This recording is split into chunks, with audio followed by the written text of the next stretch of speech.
Well, that went by fast.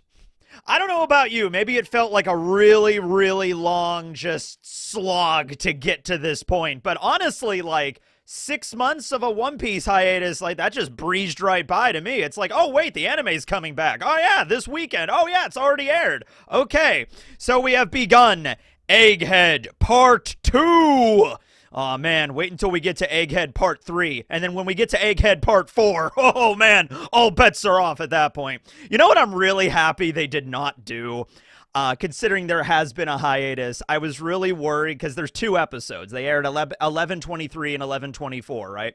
So I was really worried that most of 11/23 was just going to be a recap. It was just going to be like a 20-minute recap with maybe 2 minutes of new material. Like, hey, everybody, let's catch everyone up on what's going on in Egghead. There's a very brief recap at the beginning, but honestly, we get moving. And since this adapts chapter 1089, and then episode 11/24 adapts 1090. 1089 is actually a really good chapter to start this off on. I actually wonder if that was planned, because that is the chapter where we go all over the world as, you know, the news of the Egghead Siege is starting to spread, and Luffy has kidnapped Dr. Vegapunk. How dare he? Such a dastardly Yonko, if there ever was one. He's even worse than Kaido, I would say. But on top of that, we also have the earthquake that was generated by the destruction of that island that nobody remembers, right? Okay? So, you know, we literally start this off in Fuchsia Village. We see Makino getting the morning paper and reading about everything, and then we see Whoop Slap there, and they're talking about Garp. And once again, like, it feels like a recap to get us all brought up on what happened last time, but this is in the manga. This is not something exclusive to the anime. So this really worked out well, where it's like, Garp's been kidnapped at Hachinosu. I wonder if he'll be okay. And it's all right, because we have Mayor Whoop Slap that's like, that guy's a hero of the Marines. He's tough as nails. In fact, the reason that nails are tough are because of Garp. So it'll be all right, you know, so everything's cool. And then a massive earthquake occurs, and we have this really neat scene where we cut all over the world: East Blue, South Blue, West Blue, and North Blue. We see Laboon in the Grand Line. We see Iceberg at Water 7. We see Momonosuke at Wano. Once again, brief scenes that are all shown in the manga, but really gives us a sense of real scale. Actually, what really, if you've understood the world of One Piece, if you really know where all those locations are, what's really crazy to me is the scene at Mount Kolbo with Dadan's mountain bandits, okay? Where there's just like a random dude hanging out on top of the roof of their base, and then all of the birds of the forest just fly off at once, and the dude's like, what's going on? And then all of a sudden, massive earthquake. So, like, Mount Kolbo is, like, way out in the sticks, right? Like, it is out there. It is in the corner of the East Blue on Dawn Island, in the middle of the mountains, really. And for them to feel the earthquake's effect all the way out there really gives you an idea of scale, of, no, this blast of this laser cannon rocked the world. It rung it like a bell, like it really did, okay? So that was really epic. And then we, in the first episode, we mainly focus on stuff going on with the Marines. We get to the stuff with the Straw Hats kind of at the end of the episode. There's a couple of things that were added that I actually kind of really appreciate. So in the manga, there is a scene where Kizaru and all the other Marines are they're sieging Egghead. They can't really go in yet because Sentomaru has, like, mobilized the Mark III pacifistas, and they're all guarding the island. The mechanized sea beasts, like the giant sea giraffe and the sea pug, are guarding the island. I think there's also a sea lion in there somewhere, right? So they can't really, they're kind of at a stalemate right now. They're kind of just waiting out the situation. So, and it's been like a whole night at this point, right? The whole evening of the Straw Hats running around the Labo phase fighting against the Seraphim, which we don't get a complete episode dedicated to that, but we do get some extra scenes on what happened, enough that we can now actually piece together, okay, this is how the fight with the Seraphim went. So we'll get to that. That'll be in the next episode, but we'll get to that later in the video. Okay.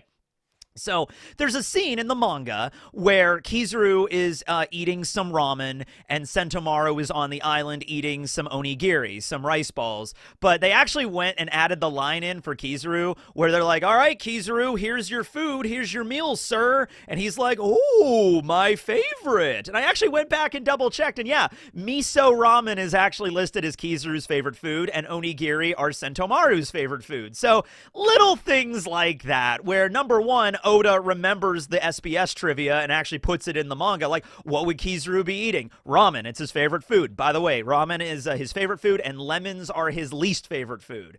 I'm sorry, Admiral Kizaru, all we have for a meal is just a bag of lemons, and he'd be very upset. But then also they add the extra thing in the anime too, where it's like, oh, hey, Kizaru, here's your meal. It's like, oh, it's my favorite, because I don't think that line was in the manga. So that's actually pretty neat, right?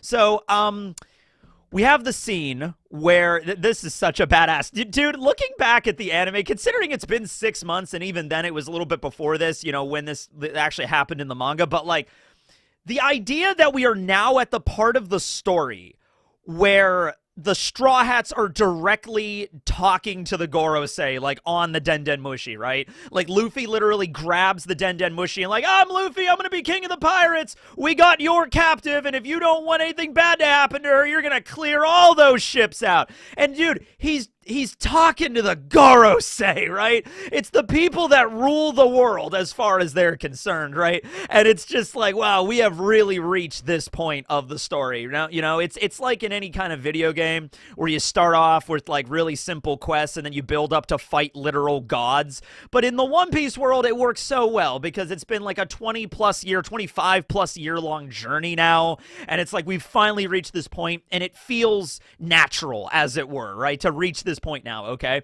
So, yeah. Now, the way this episode kind of concludes is we actually have, I don't know how to mid-credits scene, I guess is the best way to describe it. So we have the moment where like the Straw Hats are in the lab and they've captured York, and that big reveal of like York talking to the Gorosei like she's still in control, and then she's like, oh, by the way, please save me, these Straw Hats are psychos, I don't know, I'm not gonna make it, right? And then we have a shot of Luffy, and then we actually get the new opening. This is at the end of the episode. We get the new opening, Tenshi to Akuma, which is Angels and Demons, and it's by a band called, it's a hip-hop group called Green Boys, okay? And so, Angels and Demons, pretty well-suited name, given the fact of where we're going with this. By the way, both the new opening and the ending, it is totally all about Bonnie and Kuma and their story, and it is so good. So the ending in this episode, we do hear the ending theme, but we don't see the animation. It's just a rolling credits. We'll get to that in a moment. But like, yeah, so they kind of do that thing where they go through the whole episode, and then they play the opening, and then it cuts, and then we get the last panel of chapter 1089, which is when all the Straw Hats are in that double-page spread where they're having lunch in the lab, and Bonnie's eating the pizza, and Lucci and Kaku are there, and Kaku's all banged up, and Robin's all banged up, and everyone's just having a good time. Sanji's making burgers for everyone. There's just a mountain of food, right? And then Zoro's holding the sword at York's throat, and then Nami has the bubble gun, and it's just this awesome scene where it's like, oh no, whatever happened, over the course of that night at Egghead, the Straw Hats came out victorious, and it's just like, oh damn, they're in control now. That was a pretty cool scene. So we get that scene, which ends out the episode. Then we get the rolling credits of the ending. The ending is The One by, I cannot pronounce this, but I'm gonna try, Mewtwo? Mewtwo is the name of the band, the name of the artist. Really good ending. So we get the rolling credits here, and then in the next episode, we see the animation. The animations are neat because it's like little drawings and different animation styles of Bonnie and Kuma. It's a really good ending. It's a good ending. I'm so glad they brought back the endings, right? Like, One Piece did not have endings for like 20 years, and they finally have them again, and it's great. So there's that. Okay, so that's episode 1123. Now, going into 1124 is when we get more on the Straw Hat side of things, okay? And so they kind of go over everything that occurred, over the course of the evening, and we learn some new stuff. This is also where Franky's new voice actor, Subaru Kimura, really has a chance to shine. He has a couple of lines in the first episode, but in the second episode, he's just talking a lot more. There's the scene with Vegapunk where he's talking about the power of cola. That's really good. So let's just talk about Franky's new VA for a little bit here. So Subaru Kimura, he also voiced young Buggy in the anime as well, like Buggy during the flashbacks with Roger and everybody. Same voice actor. Also voiced, if you've ever saw JoJo Golden Wind Part 5, he played Pesci in that. The guy that had the Beach Boys stand with the fishing rod. He plays that guy. Along with, he's also in Doraemon and a few others. So yeah, he does not do the exact same voice as Kazuki Yao. As if anybody really, really could. It's an interesting thing because, like, when one voice actor comes in to replace another one because of Kazuki Yao's health, it's a question of, like, do you get somebody that sounds exactly like him, or do you get somebody that can try to do something like their own Franky, their own way? And honestly, I think it's probably best to do that because, especially when you have somebody with such an iconic voice as Kazuki Yao does, it's going to be hard to mimic that, and maybe it could also be seen as, like, I don't know, insulting, but, like, trying to, like, mimic the voice exactly. I don't know. It really depends, I guess, on the character, but, yeah, Franky's new VA, it was different. It was like, okay, this is a voice that I'm not used to hearing from Franky, but honestly, by the end of the second episode, I was already vibing with it, so it was like, all right, you know, he'll be fine. He knows what he's doing, especially the scene when they were getting hyped up over the cola, you know, where they're talking about the escape plan out of Egghead, and so, oh, we're going to use Vega Force 1, and we're going to fly off, but, oh, that's not going to get us far enough, and then Franky's like, oh, we have cola power! I can blast the Sunny a kilometer away, and then Vegapunk's like, cola? And then he has like a brain blast moment from like Jimmy Neutron where it's like brain blast and it focuses in and all these physics equations are there floating in cola and then the bottle appears, cola! And then Vegapunk like immediately is like, this is an energy source I've never even considered before, Quasar! What's more powerful? What's more powerful? The Mother Flame or 1 million liters of cola? Just hope to every god imaginable that Emu never finds out about cola power. It's over then. Emu's like, wait a minute, we could just power the Uranus laser with cola? All right, bring it on in. They put different kinds of cola in Uranus. Like they put like I don't know, ginger ale in there, it does something. They put cherry cola in there, it does something different. They put diet in there, it does something different. That would be a one-piece gag, and that would be fun. But yeah, really liking Subaru Kimura. I like Franky's new voice actor. See where this is going to go, especially when we get into the fights, because Franky does have not like a huge fight moment in this arc, but he does have moments where he's fighting against some Vice Admirals. Oh! The Vice Admirals. Probably should talk about them very briefly. So we finally get to see all of them in the anime. We saw a few beforehand. We saw Hound before. By the way, they changed Hound's hair color. He used to be blonde, and I guess for this Egghead operation, Hound decided to dye his hair red. He's like, hold on, everybody. Before we mobilize with this Buster Call unit of 30,000 Marines, I gotta dye my hair first, okay? Oh, they also finally fixed Doberman's eye. They might have done that beforehand. Doberman might have appeared before, but I remember like the first few times Doberman appeared like in Ennie's lobby and stuff, he had 2 pupils. Yeah, I don't know if he's like blind in one of his eyes, it's like a glass eye or something like that, but he's always consistently drawn without one pupil in one of his eyes. So they finally fixed that, if that was the case. They might have fixed it previously. We see Tosa, who's the big beard guy. We see Urban, who has a really sick design. We see Bluegrass, who is like the older sister of Suru. She's there. We see Doll, of course. Admiral Kizaru is there, of course. We see Pomsky, who can turn into an otter. We see Red King, who's designed after like a kaiju from like Ultraman, who has like the mechanical arm, kind of like Z or Zephyr from Film Z. Anybody else I'm forgetting? Who Hound does like nothing. Oh, Guillotine. Guillotine and Hound do, like, nothing throughout this arc. So they have a really cool scene. Guillotine's, like, the first one we see. He's, like, really badass shot of Guillotine. Full body shot, then a close-up of his head. And it's like, all right, okay, Guillotine. That's the coolest you're going to be the entire arc. So let's just, like, vibe with that, I suppose. But, yeah. And I can't wait for Doll's scene where she starts kicking the shit out of the pacifistas. That's going to be fun. Okay, so we get the scenes with the Vice Admirals. That was actually in the first episode. But anyway, yeah, so going back to what's going on in the lab, right? So we find out what went on last night, okay? We found out what went on exactly, kind of. It's piece by piece, all right? They don't do a full flashback. They kind of just show brief scenes, like still shots of what occurred, okay?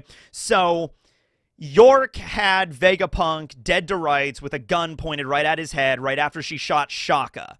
And it's like, I am the traitor, Stella. Ha ha ha ha. There can only be one Vegapunk. Robin's group, which consisted of Robin, Chopper, and Atlas, arrived in the basement around that time, and Robin used her Devil Fruit ability to grapple York. and bring her down. Now, York mentioned even earlier that, like, in a straight-up fight with any of the Straw Hats, I have no chance. Okay, that's why she needs the Seraphim, all right? But she wasn't guarded by the Seraphim at that particular moment. So Robin, Chopper, and Atlas show up and grapple York. Then one would assume that everything seemed to be okay, but then the Seraphim arrived. That's when Mihawk and or S-Hawk and S-Bear arrived, because remember, they were fighting Lucci, Luffy, Kaku, and Zoro up in the command center, but then after it was like, it seemed like, oh, okay, they can't win, S-Hawk ran off, and then Luffy came, went to go chasing after it. I think Luffy stayed to fight S-Bear, but that's the mean. We don't know exactly the piece-by-piece, step-by-step process, but eventually S-Bear and S-Hawk made their way down to the lab, and then they started to fight against Robin's group, okay? So we see Atlas on the ground, Chopper's in his heavy point, Robin is also, hurt at this point, so these are two Seraphim at the same time. This was really tough. Then Kaku showed up to save them. He was looking for Zoro at the time, but then Kaku basically had to go up against not one, but two Seraphim at the same time, and we see the shot where Kaku got mortally injured. He probably got injured the most. I mean, Robin also got banged up, but it looked like, yeah, he took a head-on, like, combo attack from S-Bear and S-Hawk, so Kaku went down, and then at that point, Zoro arrived in the lab, and then cut both of the Seraphim there. But the main MVP of the entire evening, from what we understand, is Nami. Nami is the one that ultimately used the bubble gun to trap the Seraphim. She even saved Sanji, all right? So we also had the scene with Luffy where Luffy asked S-Snake, hey, you gotta unpetrify my friends, please, Boa, please, Hancock. And we learned that because of the lineage factor of Boa inside of S-Snake, and Vegapunk even makes a note about this, like, oh, it's interesting how, the DNA, the lineage factor would even have these traits because Boa is in love with Luffy. Same thing with S-Snake. So S-Snake is like, oh, okay, I'll do that. And so she unpetrifies everybody, and including Lilith. Lilith has the bubble bazooka and also the bubble gun, gives it to Nami, and Nami, we even have a shot of Nami bubbling S-Shark, okay? But the way that also Nami talks about it is just like, I was able to bubble the Seraphim. It's like, okay, fine. Like, I don't know. Like, that's actually just really hilarious to me. Like, all this question we've had for a little while now, especially if you're, reading the manga. Like, okay, how did the Seraphim get defeated? Like, it's not really that big of a, like, shocking thing that, like, the Straw Hats were able to eventually overcome the Seraphim, right? But, like, the fact that Nami was the one that, like, bubble gun! All right, we're good. Like, that's just great. That's awesome, okay? So the Seraphim get bubbled. They're in the basement. All the other members of Cypher Pole 5 and 7 and 8 are all let out of the prison, and they have food and water and booze, and so they're good. They're a little nervous about being locked in the same room as the Seraphim, but the Seraphim are like, oh, we don't care about you. We're not going to attack you. Don't worry about it, right? So, yeah, they let them out of their cage, but they're not letting them out of the facility yet because of everything happening. So now we have to get to the point. So that's what happened. That's probably the best we're going to get about what happened in that little intermediate area between, when Luffy was fighting against S-Bear and Zoro and S-Hawk and everything, and then the following morning. That's pretty much what we get. There is some extra stuff with Vegapunk, because we are going to see the scene later with Vegapunk and Bonnie, so maybe it's a couple of extra flashbacks, but that's probably the main what we're going to get there, okay? Robin fought against York, then the Seraphim showed up, then Kaku fought against two Seraphim, then got defeated, then Zoro showed up, and then Nami bubbled everybody. There you go. Okay.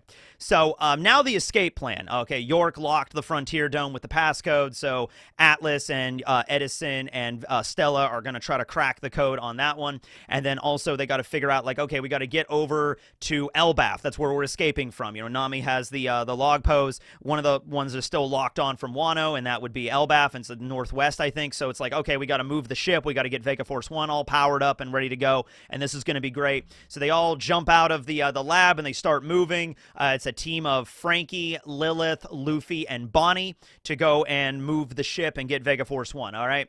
Then, meanwhile, we have Kizaru meeting with Saturn on the ship and kind of figuring out exactly what their battle plan is going to be. Kizaru is like, well, oh no, it's Saturn that asks him, hey, you're made of light, so if the Frontier Dome is a laser grid, can't you just, like, zip right through it? And Kizaru's like, oh yeah, I could. However, a friend of mine is also waiting below in the fabrication phase. And I love Saturn's response. He's just like, just fly over him. You're made of fucking light. Fly over him, go up to the lab, and wipe out the Straw Hats. That's an order. And Kizaru's like, well, it's not really my style.